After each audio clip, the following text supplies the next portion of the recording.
Have you ever read a book and it just like, I don't know, totally changes how you see things? Oh, yeah, for sure. I just finished this book, The Care and Maintenance of Heavy Jets. By Christian Parker. Yes, Christian Parker.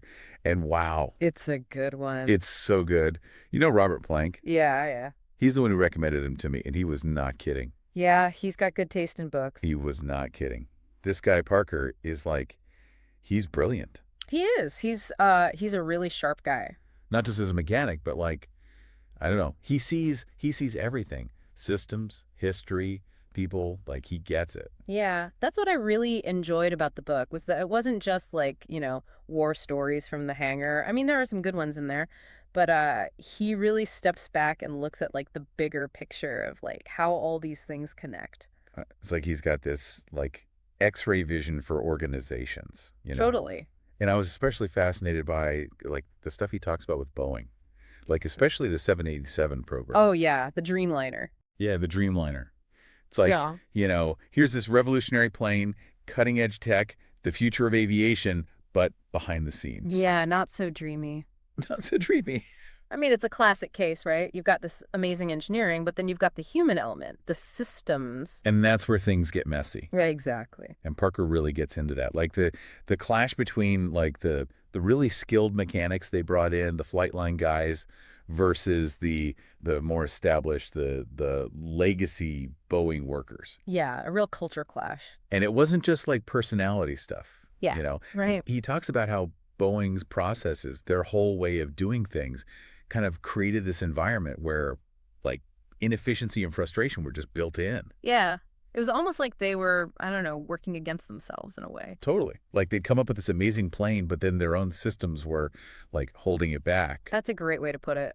And he has this one story, I think it was about trying to get like just a simple piece of like filler material for repair. Oh, yeah, I remember that. And he ends up like going through all this red tape and bureaucracy and just ridiculousness. And it's like such a perfect example of how a company can just get so bogged down in its own way of doing things that it forgets about, the people who are actually doing the work. Yeah, it's like the process becomes more important than the outcome. Exactly. I felt like I was right there with him, like banging my head against the wall. It's like, come on, just give the guy the filler. Right. But it's really insightful because it shows how these kinds of things, they can happen anywhere. It's not just Boeing. No, not at all. Any large organization, you're going to have those kinds of systems, those kinds of, I don't know, sometimes roadblocks, you could say. Yeah. But I think what Parker does so well is he helps you see those things, understand them, and maybe even like start to think about how to change them. Yeah. And that's what's so cool about his book is that it's not just like complaining. Right. It's like he's trying to figure it out. Like, why are things this way? Yeah. How can we make them better? He's not just a mechanic. He's like a philosopher of work, I guess you could say. Totally. And I think like what really stood out to me was that contrast between those flight line mechanics who were used to this like really fast-paced, solve the problem now kind of environment Right. Yeah. versus the legacy workers who are more used to Boeing's kind of, established procedures. Yeah, the way things had always been done. What did you make of that whole dynamic? Like how those two groups interacted? Well, I mean, on the one hand, you can see how like the flight line guys would get frustrated, right? Yeah. Because they're used to being able to like think on their feet, improvise, find solutions quickly, right? Yeah. But then they come to Boeing and it's like, whoa, everything's got to be done by the book. Yeah. So you can see how that would be frustrating for them. Yeah, like their expertise was being ignored almost. Yeah, exactly. And then on the other hand, you can see how the legacy workers might feel threatened, like here come these outsiders telling us we're doing it wrong. Yeah. So it was bound to create some tension. Like the flight line guys, they've got this valuable experience, but they're running up against this like wall of bureaucracy. Right. And the legacy workers, they know the system, they know how to make it work, but maybe they're a little resistant to change. Yeah, it's like a classic like clash of cultures almost. Totally. And I think Parker does a really good job of like not taking sides. Yeah. He just presents it all and lets you, draw your own conclusions. And it makes you think, like, how often does this kind of thing happen? Oh, probably all the time. In all sorts of organizations, like anytime you have different groups with different ways of doing things, there's going to be that potential for like friction.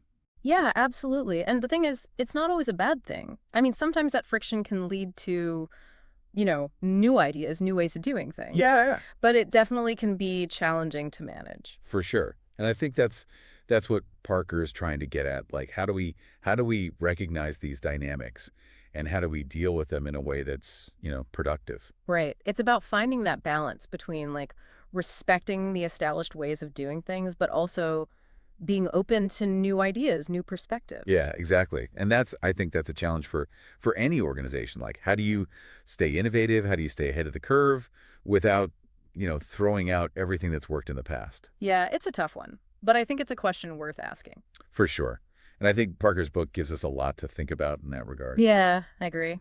So did you find that, like, his experience with the 787 program, did that kind of echo any of the other observations he made about, like, work culture or organizational dynamics? Absolutely. I mean, I think it ties back to his bigger point about how, like, the way we structure work has this huge impact on, people's motivation, on innovation, on whether a company succeeds or fails. Right. And in the case of Boeing, it seemed like, I don't know, their bureaucratic structure, their kind of rigid procedures, it created this environment where it was really hard for people to feel like they had ownership, like they were really invested in the success of the project. Yeah, yeah. And that's kind of sad in a way, right? Yeah. Because you'd think with something as groundbreaking as a 787, there'd be this like incredible energy, this feeling of like we're all in this together, we're making history. Right, right. It should be exciting. But Parker's picture is a lot different. It is. It's a lot more, I don't know, complicated. Yeah. And that's what's so valuable about his perspective, I think. Like, Yep. he's able to cut through the hype and show us what's really going on. Like how even the most ambitious projects, they can get bogged down Yeah. by these like dysfunctional systems and cultural clashes. Yeah, he really pulls back the curtain. He does, and it's fascinating and a little bit scary too, honestly. Yeah, I can see that. Like it makes you wonder how much of this is going on in other companies, in other industries. Oh, I'm sure it's everywhere. Yeah. I mean, to some degree, right? It's just human nature. Yeah, but it's important to be aware of it. Absolutely. And to try to learn from it. Exactly. So yeah, I think Parker's book it's a really important read, even if you're not like an aviation geek. Oh, I agree. It's about like the human side of work That's it. and how we can make it better. Yeah, for everyone. Yeah, for everyone and for the companies too, right? Right, exactly. I mean, happier workers, more productive workers. Exactly. It's a win-win. That's the goal. Makes you wonder, like, if they had done things differently at Boeing, Mm-hmm. if they had a different work environment, like maybe some of those delays and cost overruns. With the Dreamliner. Yeah, with the 787, like maybe they could have avoided some of that. Yeah, it's an interesting thought, isn't it? Yeah. And I think Parker kind of hints at that throughout the book, like he doesn't come right out and say it, but you get the feeling that maybe if they had a system that was more, I don't know, flexible. Less top down. Yeah, less hierarchical. Yeah, that maybe things would have gone a little smoother. Like they could have solved problems faster. Right, exactly. Because, I mean, you think about it, the 787 was such a complex project with so many moving parts. Literally. Yeah, literally. And so, if you've got a system that's really rigid, where it takes forever to make a decision to change course, well, that's going to slow things down, right? Yeah. And it's going to cost money. And that's what Parker saw, right? Yeah, he saw it firsthand. And speaking of the mechanics they brought in, those Goodrich guys, Yeah. the ones who are like killing it at Tramco. Right, Like you'd think they would thrived at Boeing. right. I mean, they were like the best of the best. You'd think so, wouldn't you? But it sounds like they ran into even more roadblocks there. And they did, and it's kind of, I don't know, almost tragic in a way, because you've got these guys who are so talented, so skilled, so used to like solving problems on the fly. Yeah. And then they get to Boeing and it's like, nope, you got to follow the procedure, even if Yeah. it makes no sense. Even if it takes like 3 times longer. Exactly. And so you can imagine how frustrating that would be. For both sides, really. Yeah, I mean, the Goodrich guys are probably thinking, like, what am I even doing here? Like, why did you hire me if you're not going to let me do my job? Yeah. And then the Boeing people, the legacy workers, they're probably thinking, like, who are these guys coming in here trying to change everything? Like we've been building planes for 100 years. We know what we're doing. Right, exactly. Yeah. So it's just this recipe for conflict, really. And I think that's something that Parker does really well in the book is he shows how these these clashes of culture, they can happen anywhere. Oh, yeah. It's not just like a Boeing thing. Not at all. It's human nature almost. Yeah, I think it is. Anytime you've got like different groups of people with different backgrounds, different ways of doing things, Yeah. there's going to be that potential for friction. And sometimes that's a good thing, right? Absolutely. Yeah. I mean, sometimes that friction, it can spark new ideas, it can lead to innovation, Yeah. but you got to manage it carefully. Right, because if you don't, it can just turn into this like toxic mess. Exactly. And then nobody wins. And it seems like at Boeing, at least for the 787 program, it sounds like they didn't really manage it very well. Yeah, I think that's a fair assessment. Which is, again, kind of sad because, like, you think about all the potential there, Yeah. Huh. all that talent, all that experience, all that passion, but it's being wasted almost. It's like they're getting in their own way. Yeah. So it's kind of a cautionary tale in a way. It is. I mean, it's a reminder that even the best companies, the most successful companies, they're not immune to these kinds of problems. Right. And that if you're not careful, if you don't pay attention to the human side of things, Yeah. well, things can go wrong. Yeah. And they can go wrong in a big way. Exactly. So, I mean, one of the things that Parker talks about is this lack of accountability at Boeing. Like, he describes situations where mistakes were made, but it was almost impossible to figure out who was responsible. Oh, yeah.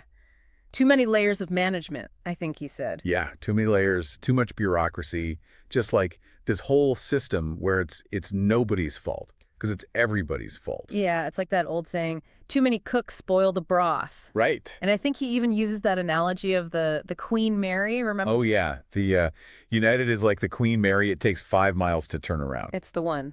And he was talking about United there, but he said it felt the same way at Boeing. Yeah, and I think that's such a powerful image, right? Because it really captures that feeling of being stuck in this massive, slow-moving system where it's almost impossible to change course, to correct mistakes quickly. It's like you could see the iceberg coming, but you can't turn the ship fast enough. Exactly. And I think that's what can be so frustrating about working in a big organization, especially one that's very bureaucratic. It's like, things could be done better, but you feel powerless to change them. And it seems like Parker really felt that at Boeing. Like he wanted to make a difference, he wanted to contribute, but he kept running into these walls. Yeah. And I think that's why he eventually left, right? Yeah. I mean, he even wrote this really critical letter to management outlining all the problems he saw. He did. Which, I mean, you got to admire his courage for doing that. Yeah, it took guts. But it also shows how frustrated he was. Yeah. And it's interesting because even though he's very critical of Boeing, of the way things were run, you never get the sense that he's like bitter or resentful. Right. It's more like he's disappointed. Yeah. Like he sees the potential there. Yeah. And he wishes things were different. Yeah. And I think that's what makes his book so compelling is that it's not just like a rant. Right. It's a thoughtful analysis of what went wrong and what could be done better. Yeah, it's a real attempt to understand the problem. And maybe even offer some solutions. Exactly. It's really something, right? Like hearing him talk about his experiences, it really makes you think. It does. So what was like, I don't know, what really stuck with you for the book? Like what's been bouncing around in your head since you read it? One thing that I keep thinking about is how much he emphasizes like hands-on experience. He really believes that like actually working on the machines, getting your hands dirty, that gives you this like deep understanding of how things work. Right. More than just reading about it in a book.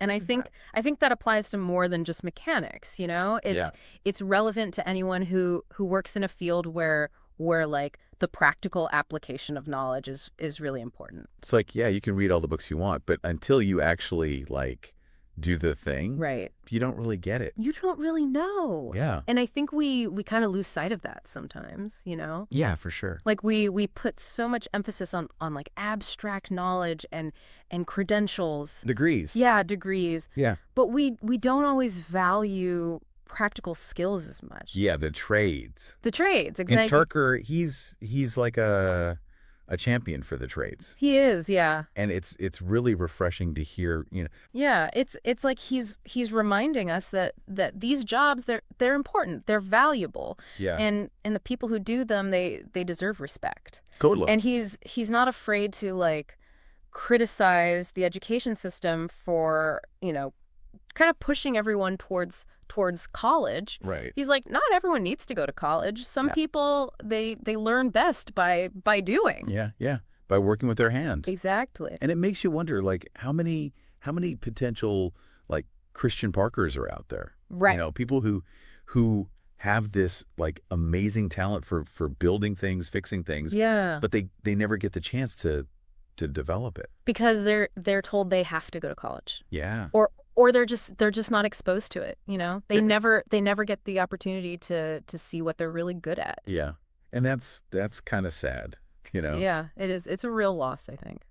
Like for those individuals, Oh. but also for society as a whole. Right. Because we need those people. Yeah, we do. We need people who can build things, who can fix things, who can make things work. Yeah. And if we're not encouraging those talents, if we're not like celebrating them, Yeah. then we're all worse off. Totally. And even if you're not like a mechanic or an engineer or whatever, Right. I think Parker's insights about like work culture and organizational dynamics, they're really valuable. Yeah, absolutely. I mean, his book really made me think about like my own experiences, Yeah.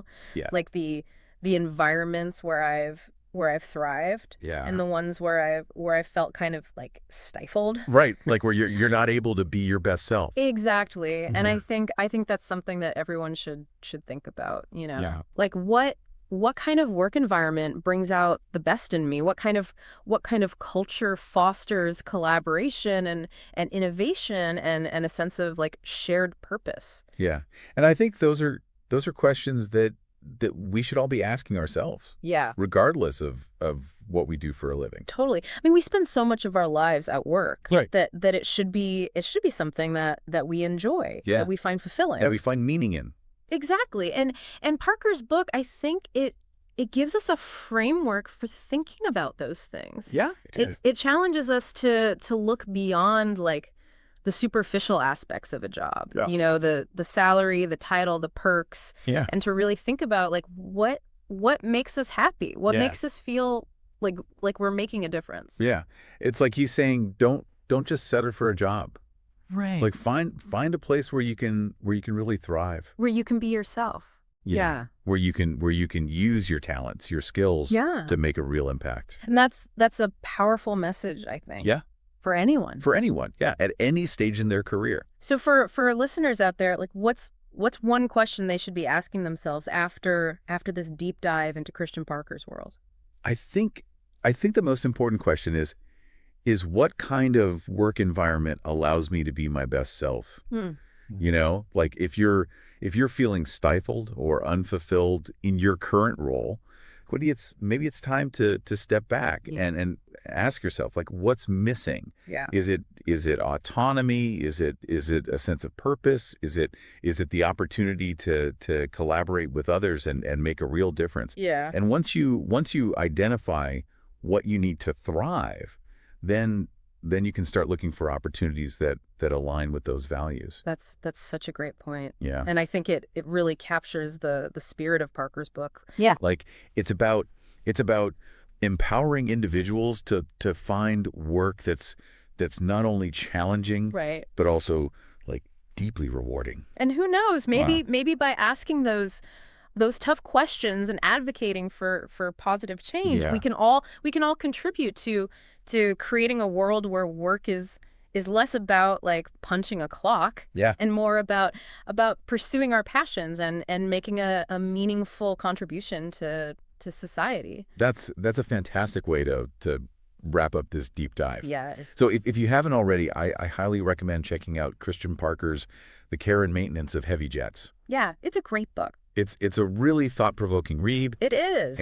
And as always, we'd love to hear your thoughts. So share your takeaways with us on social media and let's keep this conversation going. Yeah, let's do it. Until next time.